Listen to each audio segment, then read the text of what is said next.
Let's get you hooked again. Welcome inside another edition of The Stampede, a podcast on the Texas Longhorns.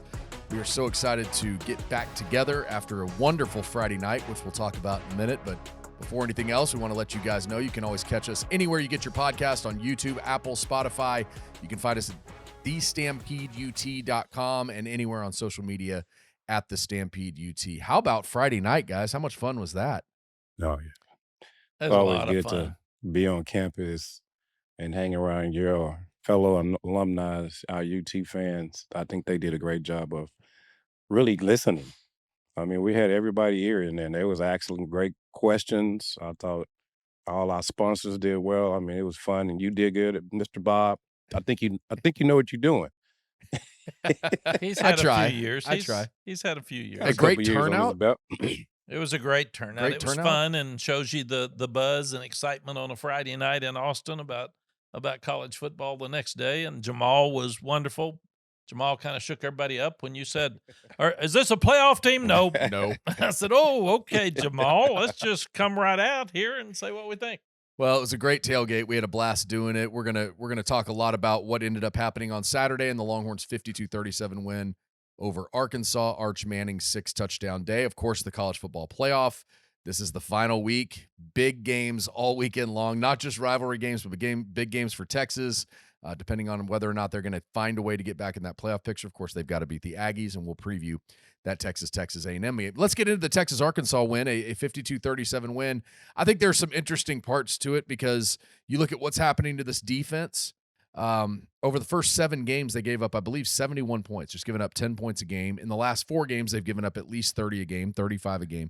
But it's been kind of a weird 30 a game. I mean, Vanderbilt, it was 34-10 in the fourth. You lose Michael Taft, you lose Jelani McDonald. Now there's no communication back there. Vanderbilt scores 3 touchdowns. Against Arkansas, it's 52-23. Arkansas had, 250 yards in the fourth quarter of their 5-12, and it was against the second, third, fourth teamers. So I think there are just different ways to look at it. But more than anything, what was your biggest take? I mean, I know Arch was fantastic and continues his growth. What were some of your biggest takeaways, Coach, from the win? Well, I was disappointed in the defense early. Yeah. Vince's guy Green was just running up and down the field, and it was free yards, man. It looked like we're gonna have a shootout, and we knew Arkansas wasn't good on defense. So for them to win, Green had to play great, and there had to be a shootout. We knew the offense had to play well, and they did. They haven't had a sack now at home for a long time. And I thought Arch played by far his best game, but he's gotten better every week. But it showed us what he can be.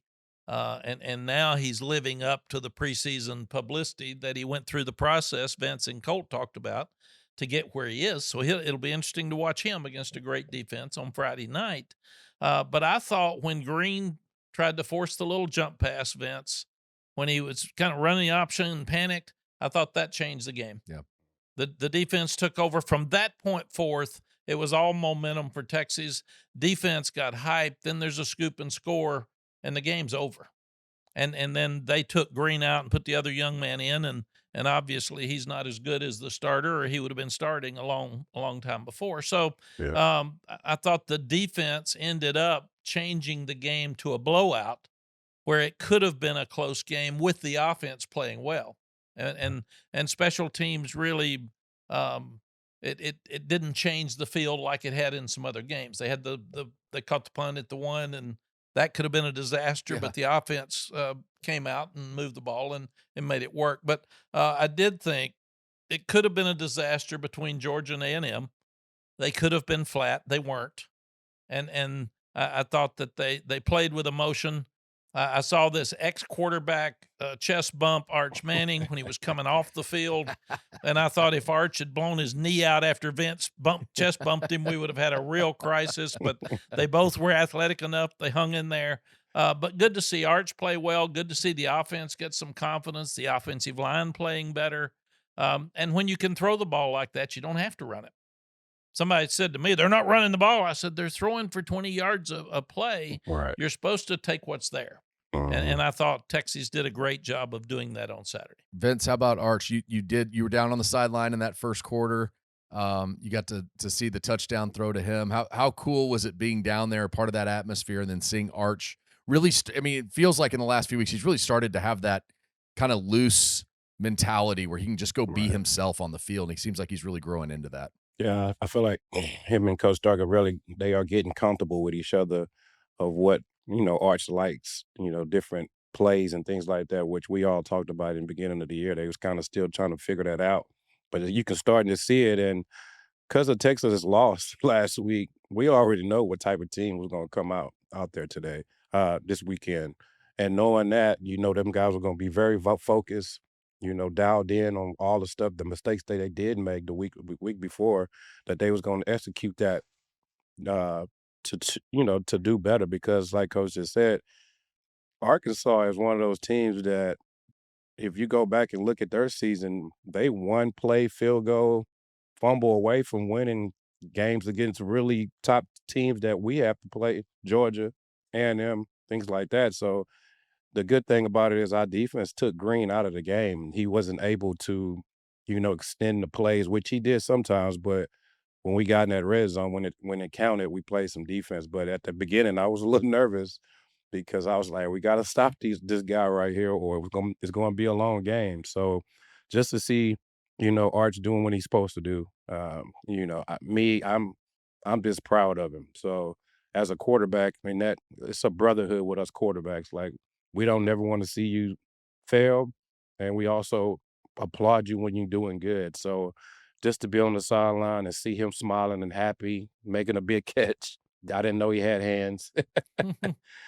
Talking to coach as well. I mean, it's just that's what it's all about. Because it's if you having fun playing the game, man, it makes it more better when you just having fun out there. And I'm glad that these guys are enjoying it, and they got to do it again this Friday as well, Yeah. Black Yeah, Friday. Arch looked happy. He looks Yeah. confident, and Yeah. that's a big deal. The other thing I saw, Bob, is we talked about self-study over the bye week.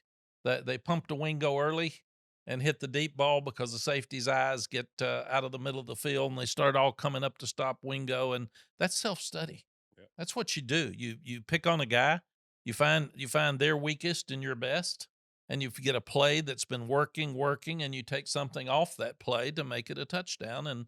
And I thought that was great coaching early Right. in the ball game. We'll see if for the 5th week in a row they throw it out to Wingo this Friday. It's been, I mean, it works. It works. Nobody's been able to stop it yet. Right. So it's a smart first play. Well, I they'll think- be back further now since Right. they pumped it to Wingo and went deep, and that's why you pump it Yep. to get Yeah. back to your regular play. And I think and- Vince, there's a really important point here that I think we're missing here. So, Arch became the first quarterback since 1946 when Bobby Lane did it to have a rushing touchdown, passing touchdown, and receiving touchdown in the same game. Vince, doesn't that make you mad at Mack?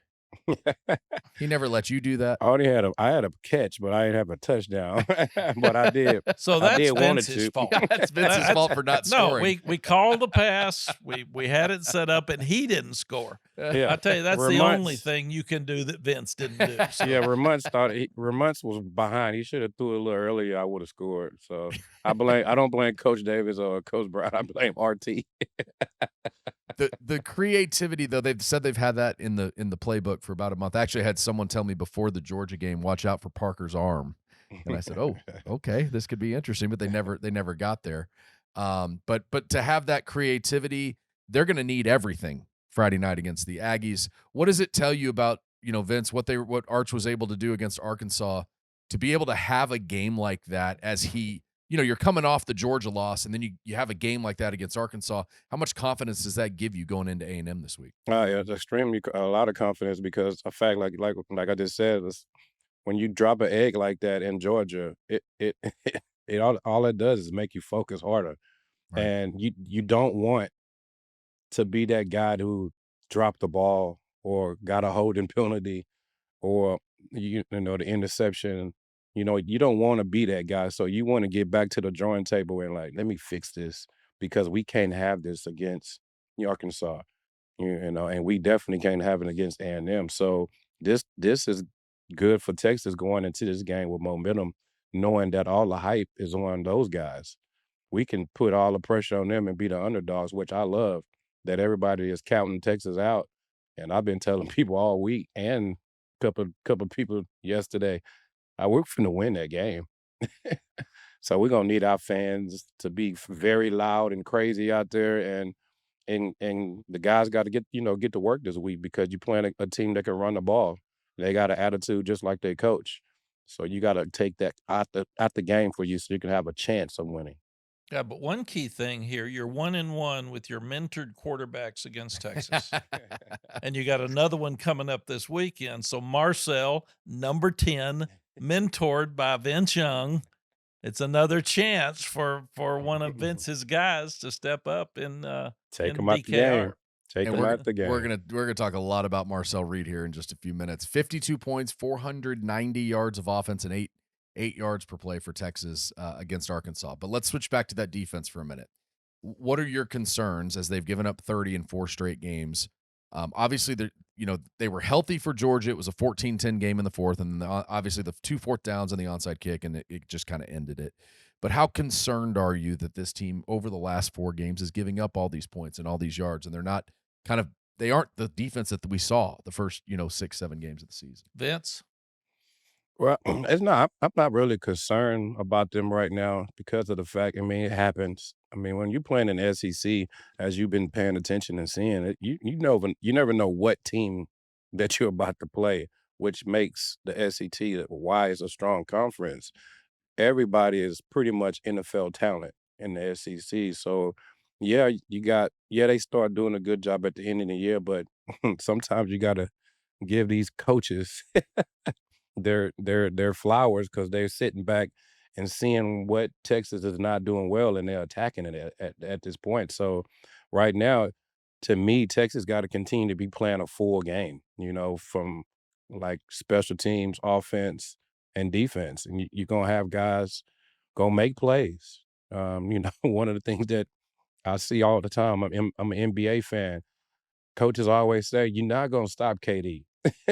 We just gotta control him." So the same thing, for the Texas defense, uh, we can we got a guy that's gonna pass the ball and he can run. We know we can't stop him, but we can maintain it.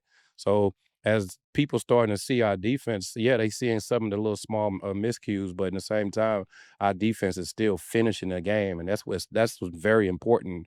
That coach got to continue to keep telling them, yeah, we be having our bumps and bruises, but it's all about 4 quarters of football, and they doing a good job of doing that with our offense throwing the ball, are starting to get, uh, relaxed, and our special teams is doing good. So it takes 4 quarters. So they're gonna make their plays. I wouldn't really just focus in on that. Just as me, I want them guys to play 4 quarters and let it when it gets 0-0-0 on the clock, make sure Texas got more points than the other team. And coach, it's been interesting. Sark said this week, I like where we are because we can win in any kind of game. We can win if it's low scoring. We can win if both offenses are going. If we need our special teams, we've had a few Yeah. games where our special teams needed to be that team. Anthony Hill's return this week obviously would be massive for this Texas defense. But what are your concerns with this defense right now? The key stat in that game last weekend was 52 points on 59 offensive plays. Yeah. Because you had a scoop and score. You've got some long passes, explosive plays. So sometimes your defense is out there a lot longer because your offense or your defense or your special teams score so quickly. Mhm. The other thing is the thing that concerns me a little bit, if I was Sark, is that people were intimidated by the Texas defense early in the year. Man, they stopped the run. They're going to get after you. There's a lot of sacks. Now they've got some injuries with Hill being out last week. Taft's been out. There's been a number of key players that are out, and they've given up some scores and comebacks and big plays. So it gives the other team confidence that we can move the ball against this bunch. Mhm. And that's, I'm sure A&M's coming in thinking, okay, here's who they are. That you are what you put on film.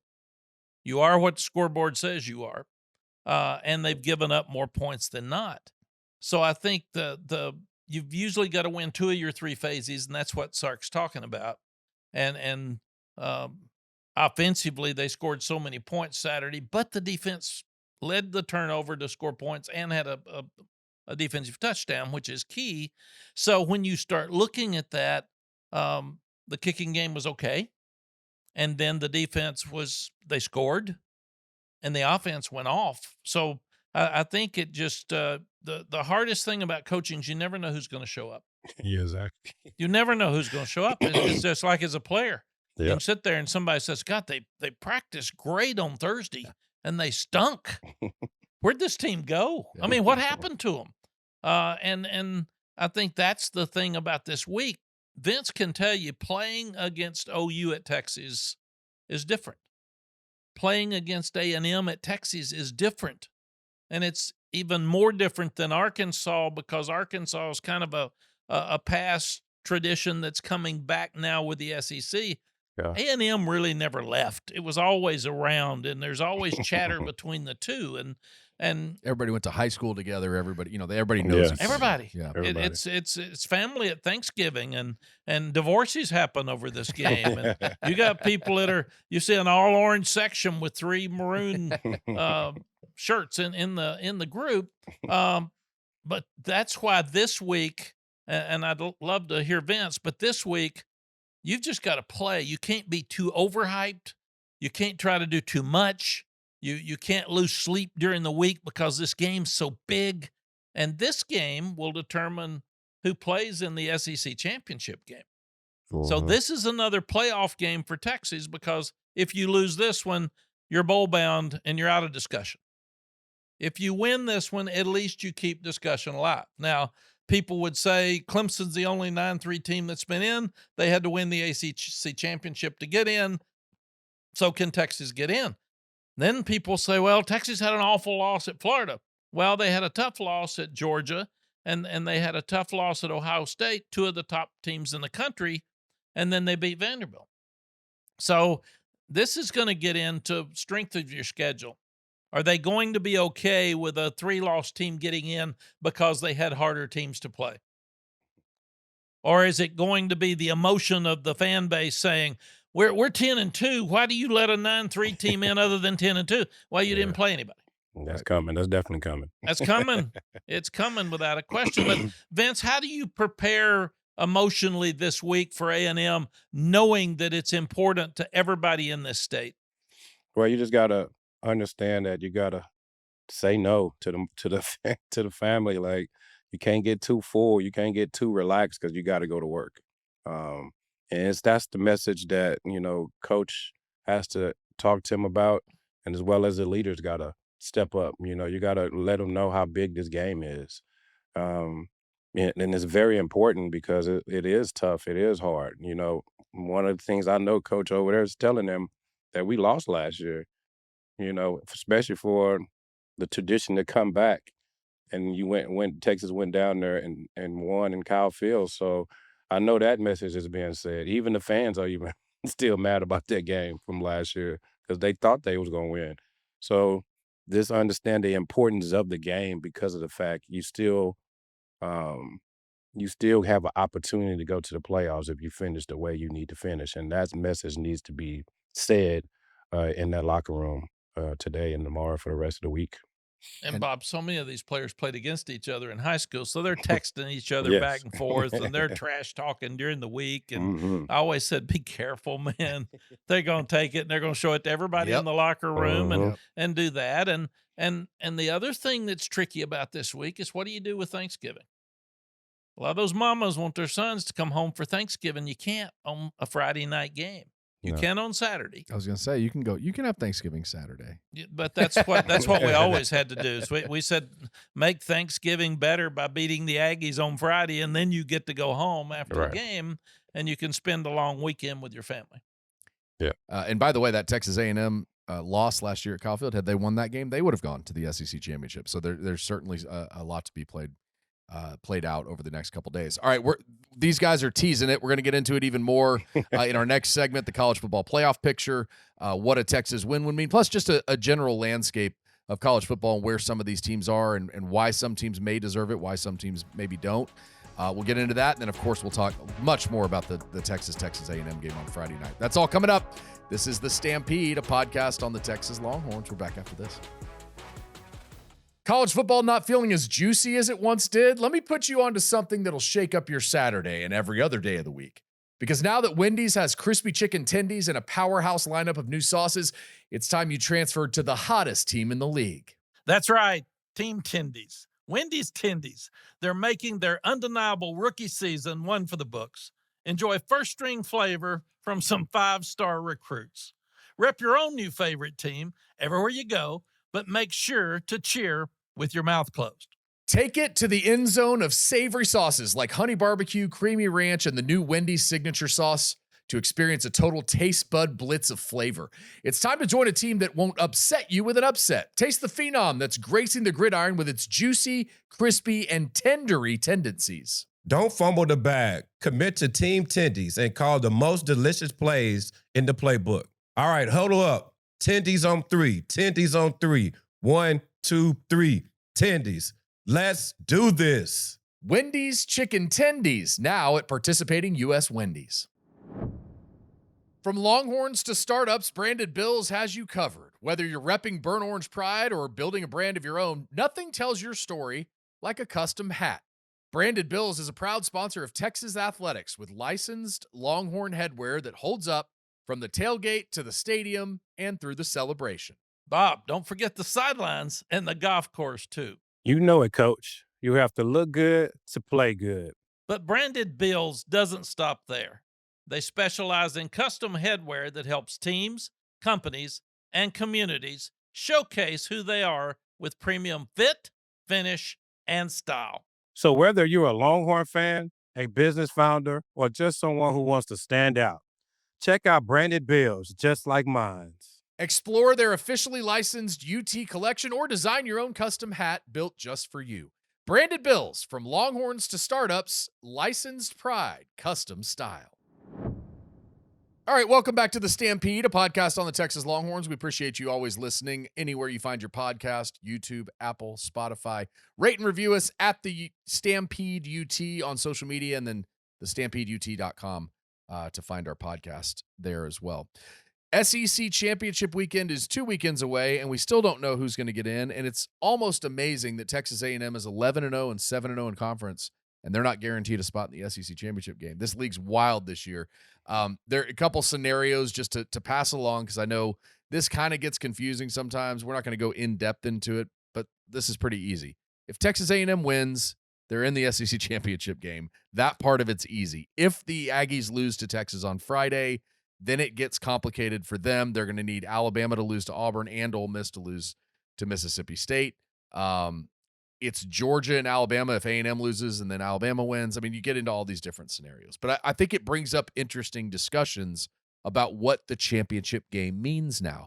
So if you're Georgia and you're 11-1, do you want to make the SEC title game? If you beat Georgia Tech, you're 11-1, you finish your regular season. Do you want to go to the SEC championship game the next week? And I know every coach is going to say yes, but in reality, do you, or do you want to be a top 4 seed, most likely, at 11-1, and you don't have to play an extra game, and then you can get the bye week as well, and now you've got 3 or 4 weeks to get yourself ready for New Year's Eve and get to play in the quarterfinal? I don't know. It's an interesting dilemma these teams face now. Well, yeah. Vince, as a player, I know you want to win championships, but what would you want? I mean, right now it's that game don't really even matter anymore. I mean, only thing is you want bragging rights. You, like you said, you want the ring, you want the trophy to have, to have for a year till you, try to work and, get to that game again. But to me, it doesn't really matter no more. The big picture is the playoffs for me. That's what you play for, is the big one. I tell a lot of people that I enjoy beating Michigan that year, and it was great. I enjoyed beating Colorado that year, But the big picture was the championship. That's what we talk about in the off season, is getting to the big show. And now with the playoffs, these guys get a chance to play in the playoffs. That's even better. So with me, yes, it's good and it's fine to go play in that SEC championship or whatever. But to me, the bigger picture is to getting into the playoffs and playing all the way till you finish strong. That's for me. And it's a really interesting point from that front, because think about this. Texas loses to Georgia 22-19 in overtime in the SEC championship game last year. I don't know that a whole lot of people are like remember it or are dying over it or whatever that they didn't win that game, but Georgia loses Carson Beck in the SEC championship game. Now they've got to play Gunnar Stockton, who hadn't played much. They get just run out of the building by Notre Dame. So there's that side of it. Then you look at the committee. What does the committee say about the championship game? Because if they're not going to value these teams losing in the championship game, if that doesn't matter to them, why do these championship games matter at all anymore? So that's a great point from Vince. Like Contracts. it doesn't, contracts and money and television. But if it doesn't matter anymore, why are they still playing it? I think at some point they'll do away with championship games. Which is unfortunate. And they're probably great. extend the playoffs because it's really, really difficult. I remember Steve Spurrier saying Florida State's not as big a game for us because we've got the SEC championship next week. Florida State's a big game for Florida. So A&M has no choice because if they say we don't want to play in the conference championship game, so we have to lose to Texas to do it, they're not going to try to lose to Texas on Friday night, so they won't have to play in the conference championship game. And from my standpoint, if you're going to play it, you should try to win it. Yeah. Period. And if you're in the playoff, if you're in the championship game and you win it and get momentum, it helps you with a better seed, but it also helps you to be more confident going into the playoffs. For sure. I still think we should take that group of 5 team out because if we leave a Texas out and put a North Texas, a Tulane, or a James Madison in to open up against Georgia at Georgia, it's not going to be the same. I think you play in your own league. Yeah. With money has separated leagues even more than before. So let's go back and have that group of 5 league playoff. Be fun. A lot of great teams that are playing against each other now, but they're playing against like teams. We're not asking them to go play with a team that's got $20, $30 million NIL money. And that's the biggest part of this. But to me, if I was, I'd want to win the championship because it's important to win it. And I'd want to go to the playoffs and win a national championship. But Vince's 70-3 win over Colorado really helped us with confidence and momentum going into the USC game. Our 40-29 game against A&M, we didn't play as well. And that was not good for Colorado. And if that had been your final game, then we would have what's had the confidence that lack level of going confidence. into USC? Yeah. So to me, you've got to keep going, man. You got to keep getting better. And I don't worry about somebody getting hurt because they could get hurt in practice. Can't play scared. It happens. It's like Ricky Williams. When I'd say, are you going to play in the bowl game? Yeah, well, people are afraid you're going to get hurt and you'll lose your draft choice. He said, I hadn't been hurt for 21 years, coach. I've been playing every day, so I'm not going to get hurt. Don't worry about it. That you can't play scared in this game. And even some of the guys at North Carolina, but before they'd say, you can get hurt on a bicycle. You can get hurt on a motorcycle, man. So you can get hurt walking upstairs. So go play and enjoy it. But to me, you got to go play and you got to try to win. Win it all. That's what you came to the school for, is to win it all. That's it. So, And I have pictures of you hosting that trophy in Houston, your hometown, with a 70-3 win over Colorado. So the conference championship was important that day. Right. And we lost it when Chris Sims had the 4 turnovers and Major came in late in Dallas. And if we had won in Arlington that night, we would have played for a national championship. We would have played Miami. So to me, if you've got them, they're important. If they're not important, let's do away with them. And athletics directors and administrators should show the importance of those if they want to keep them. Whether it's bonuses for the players now that you can give them money, whether it's more bonus for the coaches. But if we've got them, then they're important. And I do think then the committee should give more strength to a conference champion. You shouldn't get first-round bids. But whoever wins the ACC, and that one's complicated too, they're going to have maybe a 3-loss team in like Clemson last year, but you still should give them credit for winning their league if we're going to have league championships. And you if put not, it in your hands. let's do away with them. And you put it in your hands. So it's up to you to win out and do what you're supposed to do as a team. So, That's right. uh, if they do move around with the championship game, it happens. But to me, uh, as a player, you put everything in your hands. It's up to you to win out, kick people butt, do what you're supposed to do because you can control everything. You just win. And then Vince and Bob, the real confusing thing is there are some Ohio State fans that say, I'd rather beat Michigan than win the national championship. I just don't understand that, but Well, so if Makes this sense. weekend, if you're a Texas A&M fan, would you say this game is more important than anything else? Because I got to live with this every day of my life for another year. And Yep. that's where this thing gets really confusing because somebody said the other day again that if they don't beat Michigan, I don't care what they do after that. Then why have the national championship? Just play one game. Right. And I think that, and the other thing is, will the Aggies feel like they've had a tough year if they lose Friday night because they lost to a 9-3 Texas team? and then to that point, what do you if you're the committee? This is where I go back to it with the committee. Like, what do they think?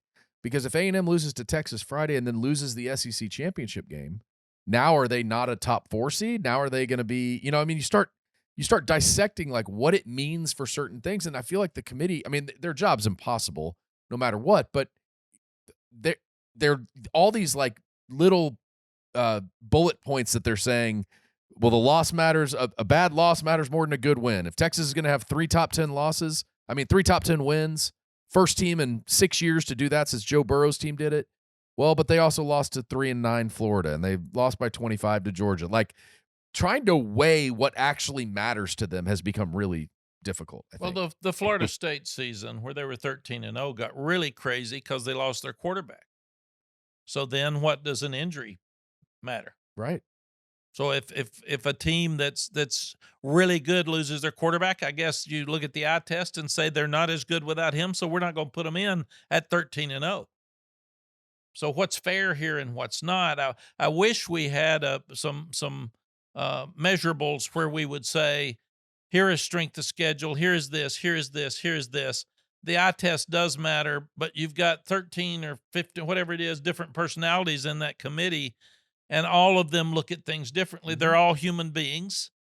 They may like a coach, they may not like a I was coach. gonna say They there's may some have bias, a little yeah, bias. There's in some there. bias in there because they're humans. And they Sure. definitely They're hate human Texas.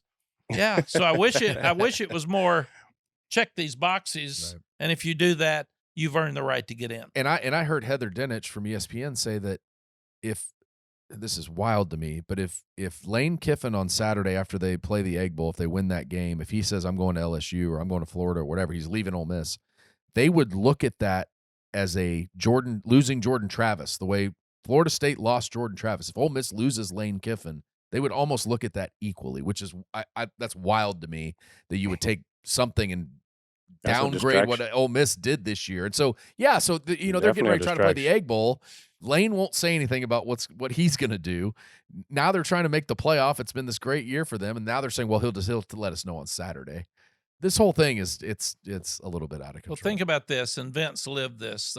McCaffrey, Yes. he opts out of the bowl game, first one to do it, and then the running back at LSU was a great player. He opts out of the bowl game. Everybody says, well, the NFL's going to look at that and not take them as high. They're both first-round picks. Right. So that was a day where we said, okay, it doesn't matter whether you play in a bowl game or not to the NFL. And everybody said, well, they left their team and it didn't seem to matter. It didn't change.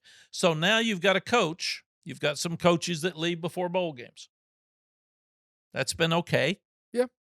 Now you've got a coach. If he leaves his team before a playoff and then his team doesn't get in, we're changing the precedent here where now coaches could leave at midseason. Now coaches could leave after 8 games if they get enough money from another school that lost their team early. James Franklin is already at Virginia Tech. He was at the game on Saturday. He's had a press conference. He's meeting recruits. He's introduced at the game as the new head coach. And you have to do that because of the transfer portal and recruiting and how signing days in December and all Yeah. that. That's what these teams are trying to get ahead of it. Well, now. and that's why we need to go to an NFL Yes. model Yes. and wait till the season's over before you can change jobs.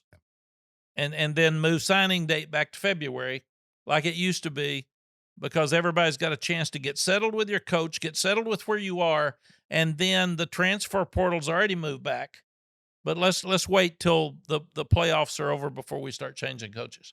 Okay, Vince, we'll talk about the question that we asked Jamal, and he said no.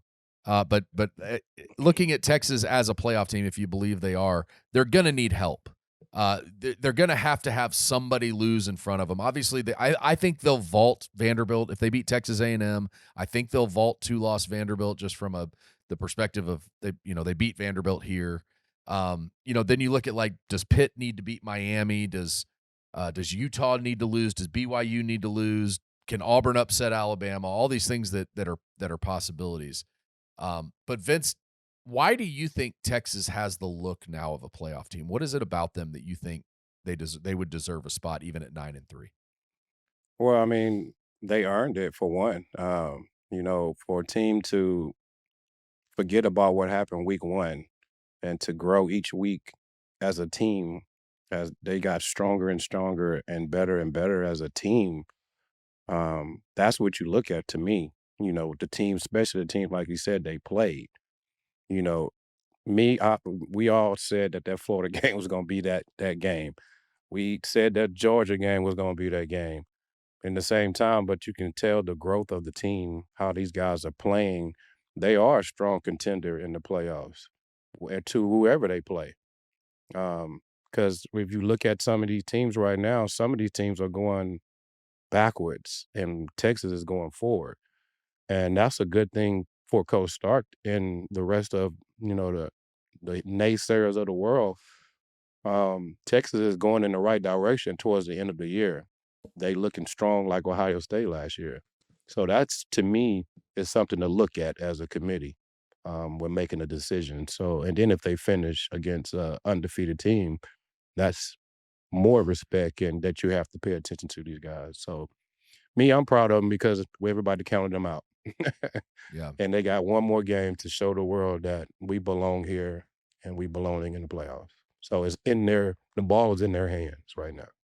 All right, so if they're going to do it, we're going to get into our next segment, how they're going to do it, and what they're going to have to do against Marcel Reed. But first and foremost, Coach, what does it mean? It's been 15 years since Texas A&M played a football game here. What does it mean to have this back around Thanksgiving? As you mentioned, you look up in the crowd and you see all the orange and then maroon, maroon, maroon. What does this mean just to have this rivalry back in Austin? When I was a young kid in Middle Tennessee, my family used to sit and watch this game without any ties to the state of Texas on Thanksgiving. This was the game you watched, and all the traditions and all the just the hoopla around the game and the fun for a state of this size. So what you're doing on Friday night is you are highlighting high school football and college football in the state of Texas to not only everybody in this country, but everybody that watches football in the world. Yes. And it is one of the biggest rivalries out there, period. I've been involved in a lot of rivalries, Vanderbilt, Tennessee, and then you get LSU and Alabama. You start looking at North Carolina and Duke, North Carolina and NC State, and you get here, and this is more to me like Army, Navy, because it affects everybody. And everybody talks about it because everybody thinks their rivalry is the biggest one. This one is amazing. And the other thing that's really interesting, if Texas wins Friday night, A&M has really helped them by being undefeated. Yes. For another win to get them in the playoffs. Mm-hmm. And then we were at dinner with R.C. Slocum the other night, and he said, yeah, it's really weird now that Texas doesn't want Oklahoma to win any games, but the more Oklahoma wins, it helps them, but they need to lose so they can drop below them. Right. So it gets really complicated. Point being made that when they went to the playoffs, they made the regular season more important for a large majority at the top. They've really hurt the bottom. Nobody, if you're out of the playoffs, nobody's even talking about the bowl games. Nobody's talking about your season or anything else. So we got to figure out how to keep the bowl games going, keep them alive.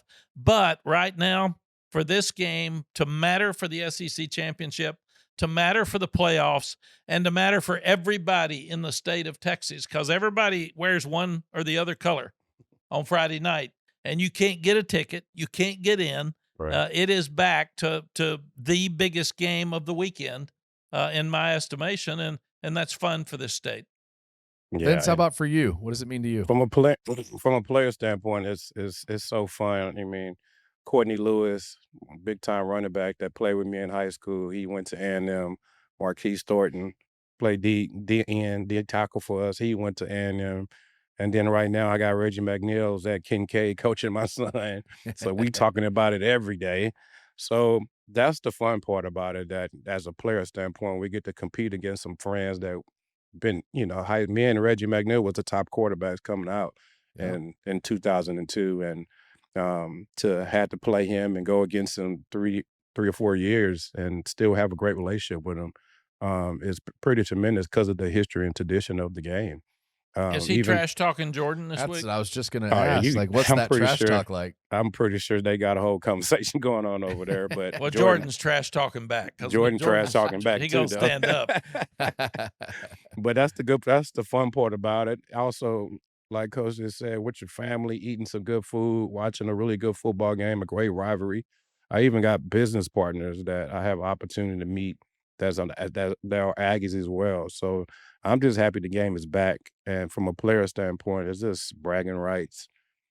Just to mess with your boy since middle school, high school, and then, to get the bragging rights. But it's fun. It's fun for everybody. And I'm glad Texas and Texas A&M is back. That rivalry is back.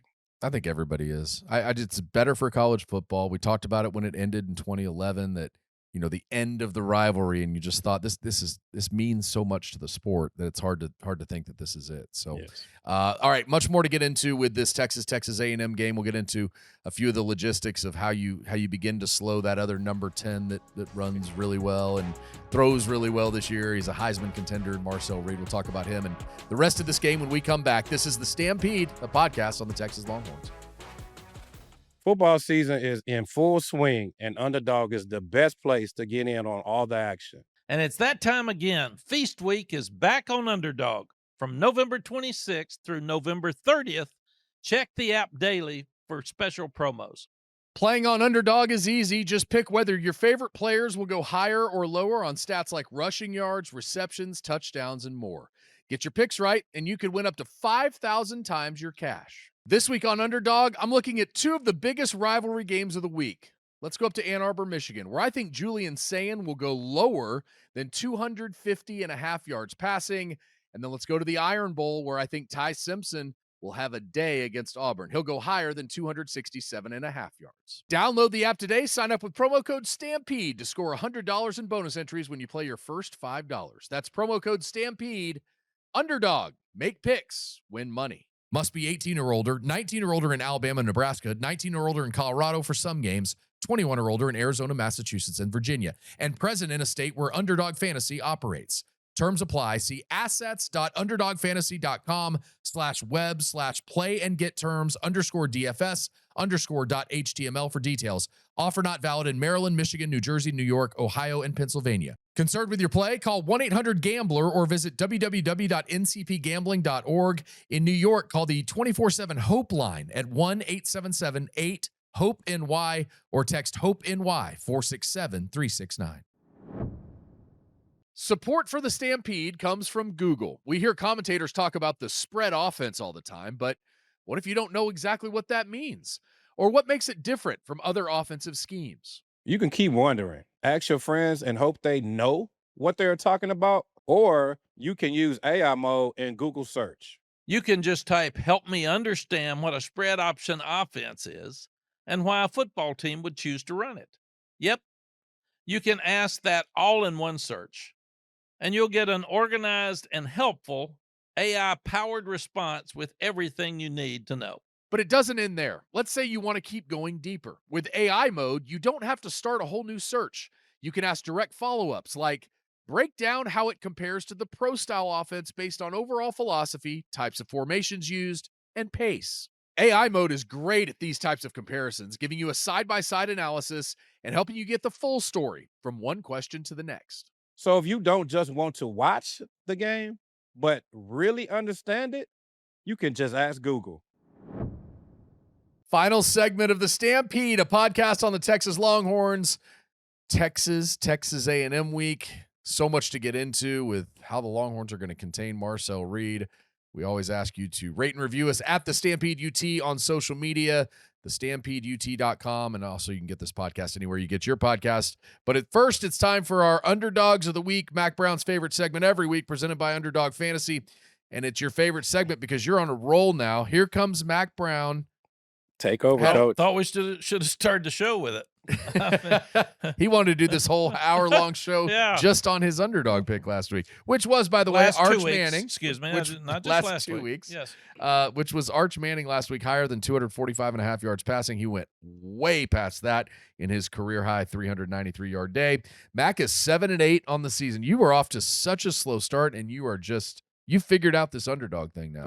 You remember November, and your team has to get better at the end of the year to get in the playoffs, just like Vince said earlier. So I am on a roll. We're confident, we're healthy, and we're moving forward. And who are you going with this week? I'm going with Ty Simpson because Alabama has to beat Auburn to get in that SEC championship game. I'm going with Ty to go above 267.5 yards, some of it because Alabama doesn't run it very well. Yep. And Auburn's got a good defense, but I think Ty's got to come through with a lot of incentives to get Alabama where they need to go. All right, Mack Brown trying to move to 8-8 on the year, get back to 500 with Ty Simpson higher than 267.5 yards passing. Trying to get to a bowl. Trying to get to a bowl game. That's all we're trying to do.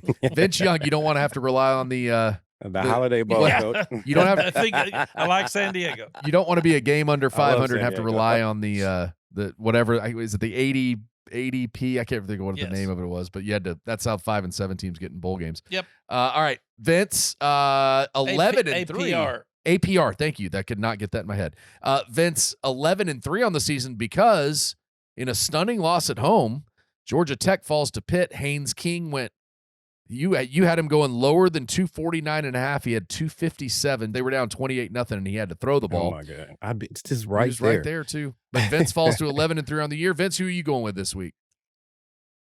I'm going with Georgia. Gunner Stockton 247.5. I'm gonna go lower than 247. Yeah, you got a pissed off Georgia Tech team.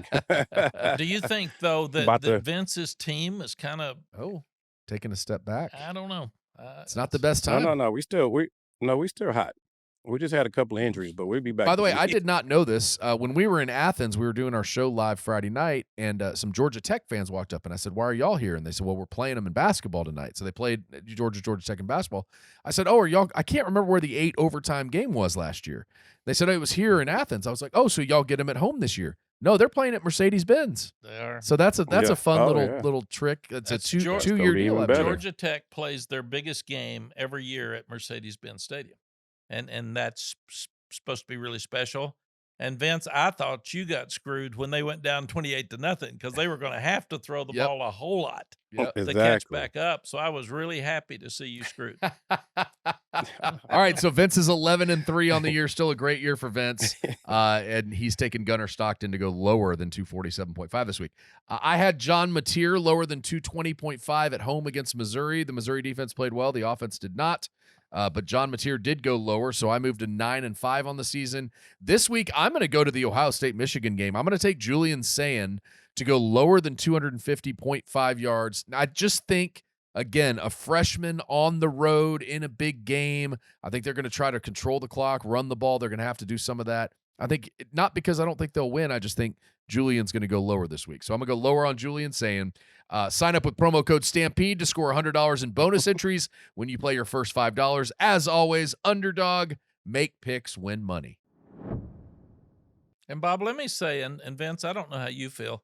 This is my favorite weekend of the year. Yeah. I love the rival games. I mean, they're just different. Yeah. There's a different vibe. There's a different outcome. There's usually fights. There's a lot of trash talking there. I was just about to say that. And there's truly no telling who will win. You could be 11-0 against 4-7. Absolutely. And that 4-7 team is going to play its best game of the year. Yeah, for bragging rights for the rest of the year. So this weekend is important. Vince, how excited are you for it? I mean, it just goes down to Mad Dog working our butt out at 5:30 in the morning about this type of game right here. So I'm excited about it. It's Sue who finna gonna get hit in the mouth for bragging rights for the to next year. But you just think And it was a bunch of fights a last year bunch too. of Yeah. fights, and yet North Carolina and NC State were in one of them, may I say. But if you think about the planting the flag in the middle of the field, and if you think about Oh, Michigan's man, so trying to much history. ruin Ohio State's year, Auburn's trying to ruin the year for Alabama, Texas is trying to ruin the run here for A&M. They're just so Vanderbilt's trying to kill Tennessee because Tennessee's made fun of them, killed them for years, and you just start looking at those things. It's just it's really fun. It is. It's really special. This will be a really fun weekend across the board, as Be it always careful is. out there. Be people. careful Please out there. Be careful. Yeah. Yeah, fans especially. Fans that take it to another level sometimes. I mean, at least the Right. players have helmets and pads on. A lot of times the fans in the Yes. stands don't, and things get a little ugly. I saw the Cowboys Eagles, and yeah. Eagles fans. Oh my God, they was fighting like They crazy. didn't even need a game to do that. They just like to get after each other. Yeah. And Right. fans need to know you never worried about the players fighting. Don't break your hand. That's the Right. only thing. I've never Don't understood. take your helmet off, Why- you fool. Why do players punch You're players in the helmet? I've never understood it. Because they're really mad and they're not thinking. I think that's it. Vince will know at Yeah, practice buddy. when guys are getting a fight. I'd say, everybody get back. They won't fight long if we just show no interest. Because they'll give up and get tired. So scoot back, let them Right. fight. Then Scoot they'd be back. like dogs. Go to your, They'd be go looking to your around like, drills. Go to your yeah, drills. go to your There's drills. nothing Let's over just here. go back to work. And they'll quit. And they quit because nobody was interested. So That's funny. Right. Oh goodness. That was funny. All right. So Texas A&M, 11-0, looking to complete their first 12-0 regular season since 1992, first undefeated season since 1994 when they went 10-0-1. Would you like to guess who their tie was against? ACC powerhouse SMU. really, It's so weird to call SMU SMU, an ACC baby. team. I would not have That's gotten just- any of that. So Right. And then in 92, they went 12-0 and lost to Notre Dame in the Cotton Bowl and finished the regular season in the top 5. But with the opportunity that's ahead of A&M, chance to go to another conference championship game and win a conference championship game for the first time since 98 when they upset Kansas State, Michael Bishop, I believe in St. Louis, if I'm not mistaken. Sir Parker scored that touchdown in Michael overtime. Bishop. See my memory? Like some things it jogs my memory. How much do you think Texas cares about any of that? How much do you think Texas listen, you have all kinds of different motivations, right, Vince? I mean, you get stuff from everywhere. The emotion of this game is enough. I mean, I know if you're ready for it no matter what. But just that little added incentive of we can ruin an undefeated season, we can spoil them from going to a conference championship game, and obviously what it does for us in the playoff picture. How much does that little stuff motivate you? Yeah, I mean, the Texas USC game is a prime example of what you're saying. It's like all the pressure was on them, not us. Because I remember they was comparing them to the Oklahoma of the back in the days. I mean, some of the top teams that back in the day they was comparing them to, and we didn't have the pressure. We just had to go to a hostile environment in LA. um, Listening to what everybody's saying about them. So it was just all about, just focusing in that we're the underdogs. There's no pressure on us. All we have to do is go in and play the game. So right now, A&M has all the hoopla right now. All we have to do is just stay behind the scenes, go prepare and prepare ourselves. Texas go prepare and get themselves ready to play because, again, they got something to play for if they win this game.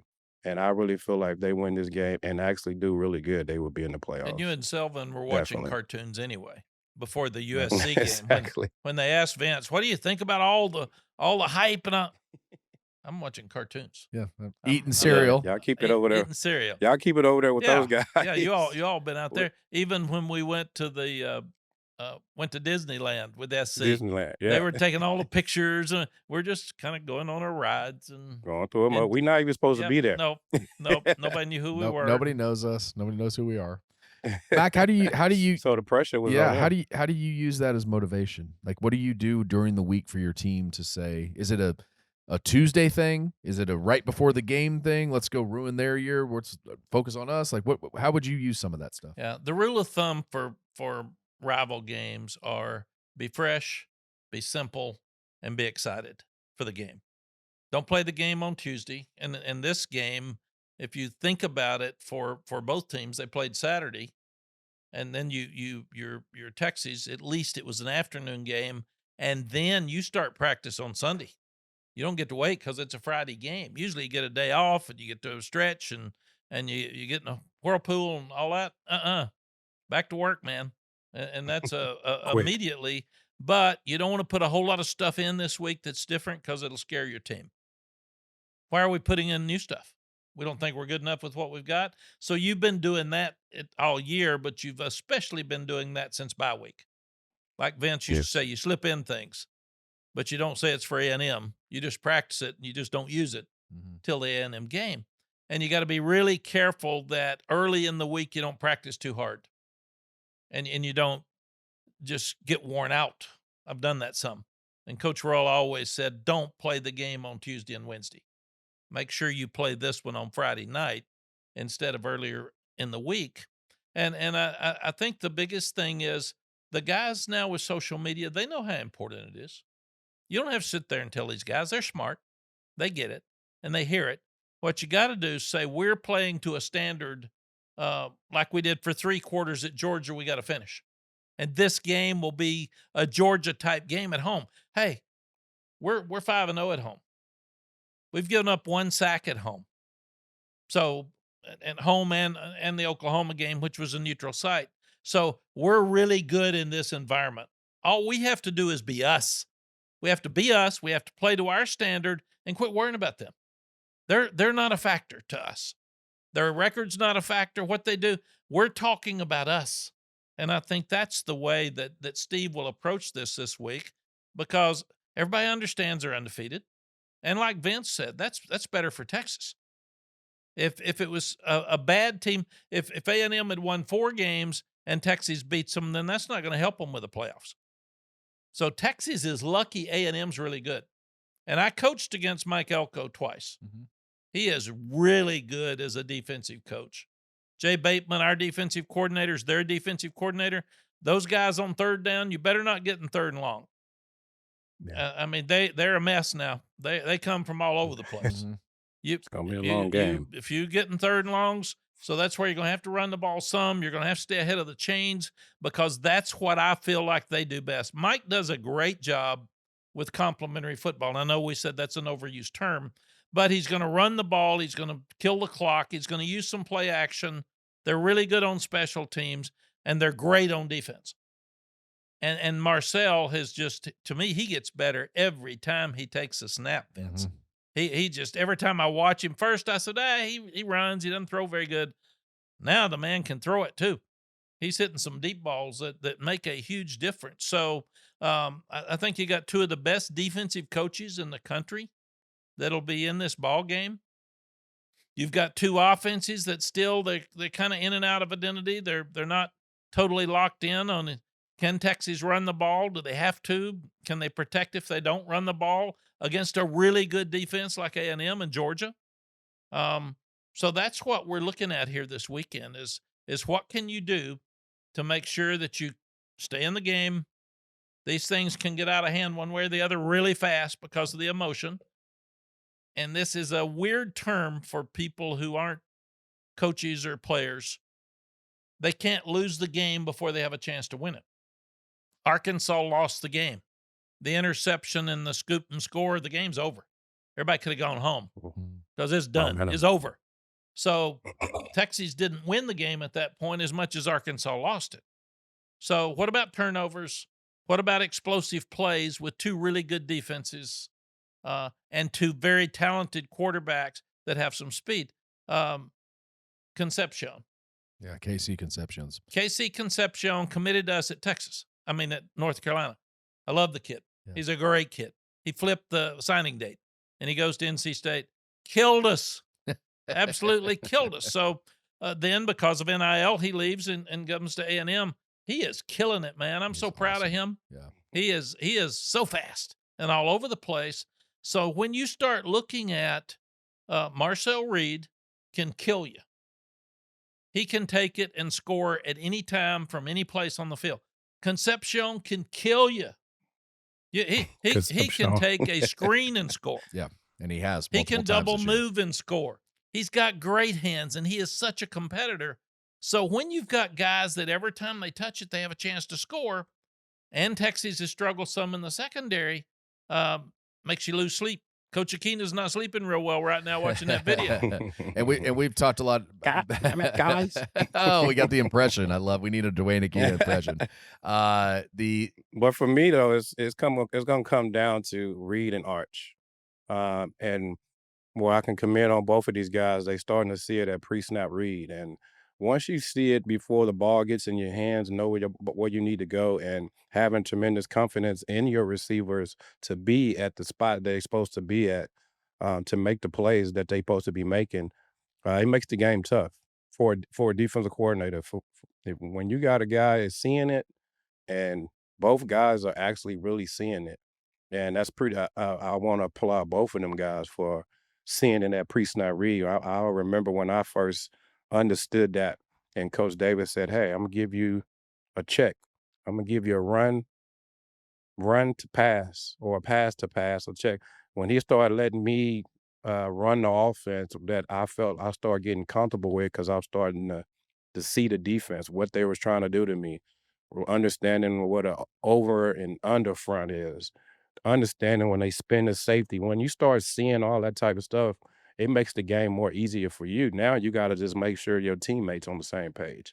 And once we did that as a team on the offensive standpoint, could nobody stop us, because we was on the same page, and I saw it at the line of scrimmage. I already knew where I was going with the ball. And once you can eliminate decisions, that's when you can really start playing your game. And right now, those two guys are doing a fabulous job of pre-snap reading and seeing it. So if you're gonna win this game, as a defensive standpoint, you gotta disguise some things, move some guys around right quick, because those guys are starting to come into their own as a quarterback of seeing it at pre-snap And read. Bob, Yeah. I'm sorry, but No. what Vince is talking about for our fans is it's like check with me. You could give Vince a pass, and if the pass wasn't there, they're all spread out, but it's an easy run. He's going to check to a run, so you always get in the right play. And everybody talks about the play caller. When the quarterback can get you out of a bad one, because people call bad plays because you don't know what the defense is going to do. When the quarterback can get you out of a bad one and get you into a good one, and it's usually because of the numbers. If there's not enough Correct. people in what is called the box, which is around the line of scrimmage, you're going to run the ball. Even if it's Definitely. 3rd and 8, and you've got, now with analytics, a lot of people are going for more 4th downs. But if it's 3rd and 8 and they're spread out, Vince will run quarterback draw.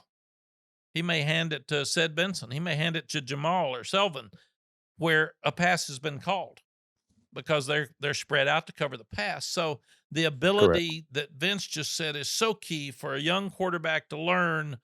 Here's what we need in this situation because of the numbers.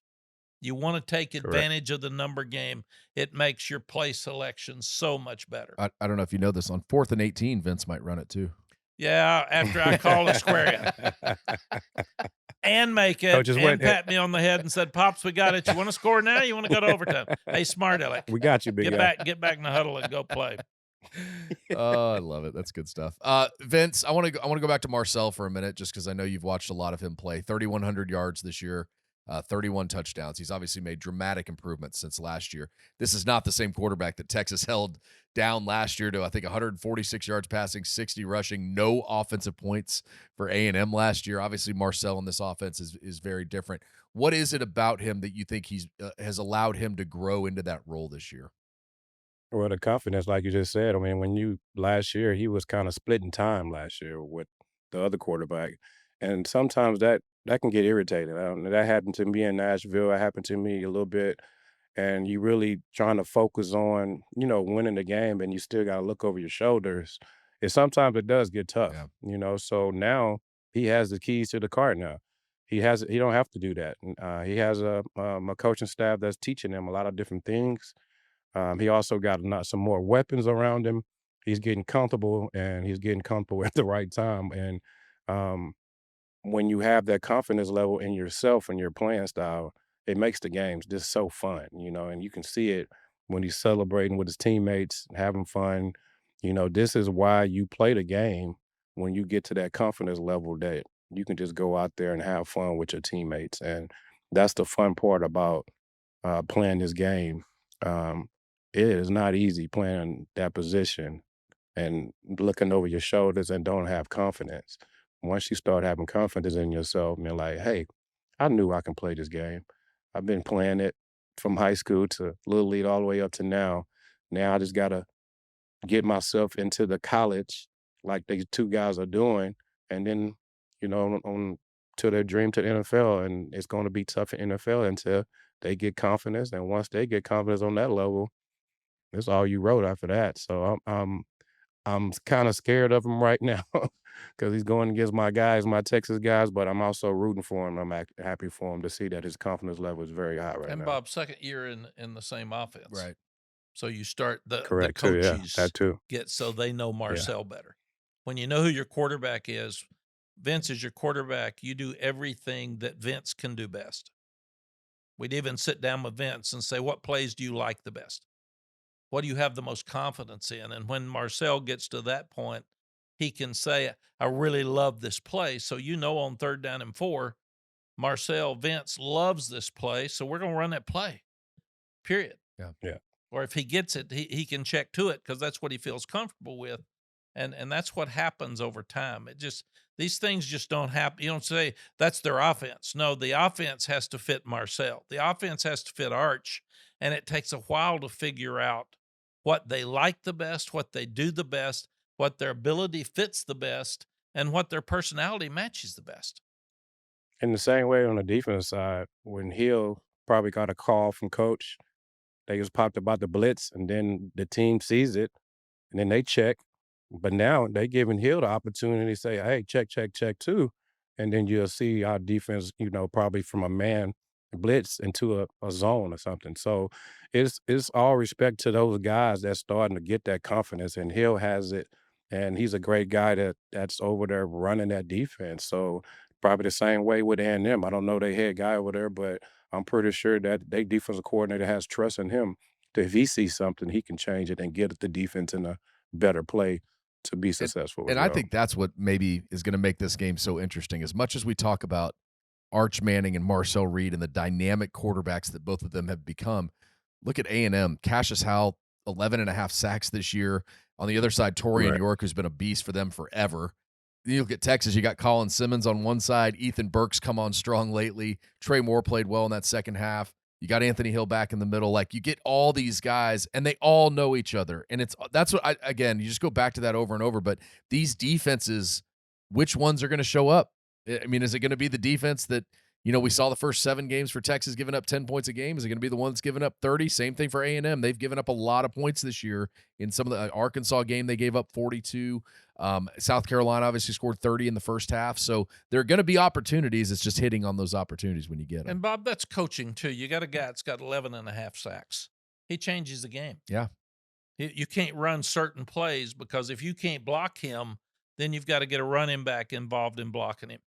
You've got to get a tight end involved in chipping him before you go out. So you change your whole game. We played Julius Peppers when we were here, and he's obviously one of the best ever play, maybe the best ever play. And he made a tackle and a half. But if you can discourage those guys early, if they get to the quarterback and get sacks early, oh my God, it's like feeding sharks with blood. I mean, those guys get so excited and they're going to get another one. They're going to get another one. And then they start competing with each other, but they get frustrated really quickly if you don't let them get to the quarterback because that's who they are and that's their identity.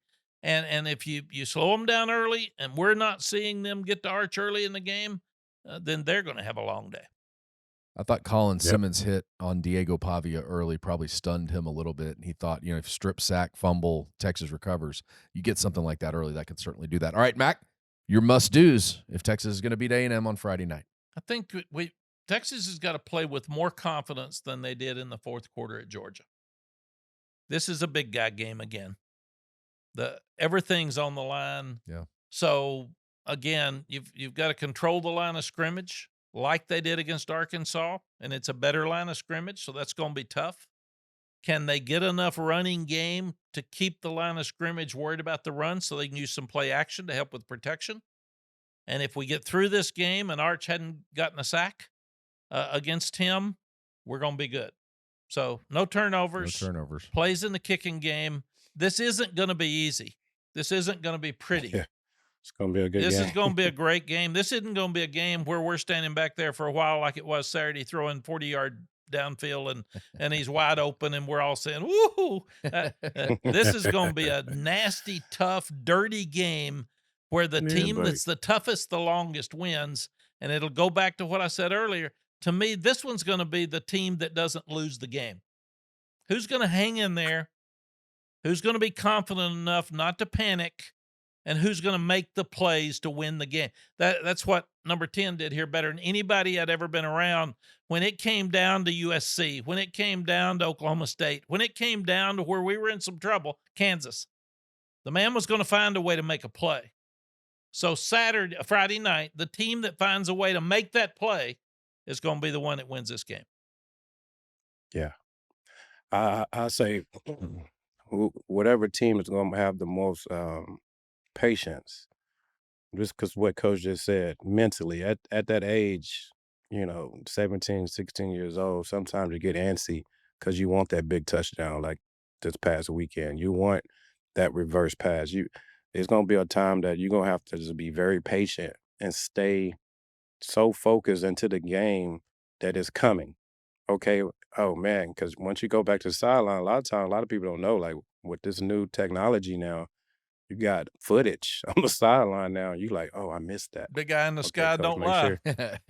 Yeah, You sit there, exactly. Vince says, no, I didn't do that. They say, come here. You did it. Right here it is. Just know I already saw, Yeah. okay, when Coach called that play again and they do that same coverage, I know where my eyes need to be at. So it's going to take patience and, like Coach says, toughness. Who going to be tough? Because it's going to be some hits in the mouth.